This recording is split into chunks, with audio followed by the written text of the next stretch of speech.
రీసెంట్‌గా నేను షీన్ నుండి తీసుకున్న కొన్ని ప్రొడక్ట్స్ అయితే మీకు చూపిస్తాను. ముందుగా ఈ మినీ వాలెట్ నాకైతే చాలా చాలా నచ్చింది. చాలా ప్రిట్టీగా ఉంది. కార్డ్స్, క్యాష్, కాయిన్స్ అన్నీ పట్టేస్తాయి. ఈజీగా క్యారీ చేసేయొచ్చు. ఇంకపోతే ఈ బ్రేస్లెట్.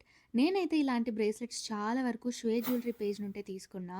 నాకు ఇది తక్కువ ప్రైస్‌కే వచ్చింది కానీ ఇండియాలో అయితే కాస్ట్ అండ్ క్వాలిటీ విషయంలో శ్వే జ్యువెలరీ పేజ్ చాలా బెస్ట్ అనమాట. ఈ ఫ్లవర్ క్లిప్స్ అయితే నేను 2 ఇయర్స్ నుండి చూస్తున్నా. అప్పటి నుండి ఇప్పటి వరకు ట్రెండింగ్‌లోనే ఉన్నాయి. కలర్స్ కూడా చాలా ప్రిట్టీగా అనిపిస్తున్నాయి. ఈ చిన్ని క్లిప్స్ అయితే నాకు ఎంత బాగా అనిపిస్తున్నాయో ఎక్కడికైనా ఫంక్షన్స్‌కి వెళ్ళేటప్పుడు అలా పెట్టుకొని వెళ్ళిపోవచ్చు. ఇంకా ఎక్కువ పోనీ టైల్స్ వేస్తాను కాబట్టి ఈ స్క్రంచీస్ కాంబో అయితే తీసుకున్నాను. చాలా తక్కువ ప్రైస్‌కి పడ్డాయి నాకైతే. ఇంకా సమ్మర్ వస్తుంది కాబట్టి రకరకాల సైజెస్‌లో క్లిప్స్ అయితే తీసుకున్నాను. అమ్మకి కూడా తీసుకున్నా. అందుకే ఇన్ని క్లిప్స్ కనిపిస్తున్నాయి. ఎన్ని క్లిప్స్ తీసుకున్నా పోగొట్టుకుంటూనే ఉంటాను. అమ్మ అరుస్తూనే ఉంటుంది. అదైతే కామన్ అన్నమాట. హెయిర్ బ్యాండ్స్ కూడా అంతే. అందుకే ఒకేసారి పెద్ద ప్యాకెట్ తీసుకునేసాను. హాఫ్ పోనీస్ కూడా ఈజీగా వేసుకోవచ్చు అని.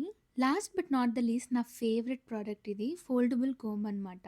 నా దగ్గర ఆల్రెడీ ఒకటి ఆర్టీ మార్ట్‌లో తీసుకుంది ఉంది గానీ, ఇది చాలా చాలా నచ్చింది నాకు. ఎంత బావుందో కదా! ఈ వీడియో మీకు నచ్చిందనే అనుకుంటున్నాను. ఈ వీడియోకి ఇంతే. మరో వీడియోతో మీ ముందుకొస్తాను. అంతవరకు సెలవు. బాయ్.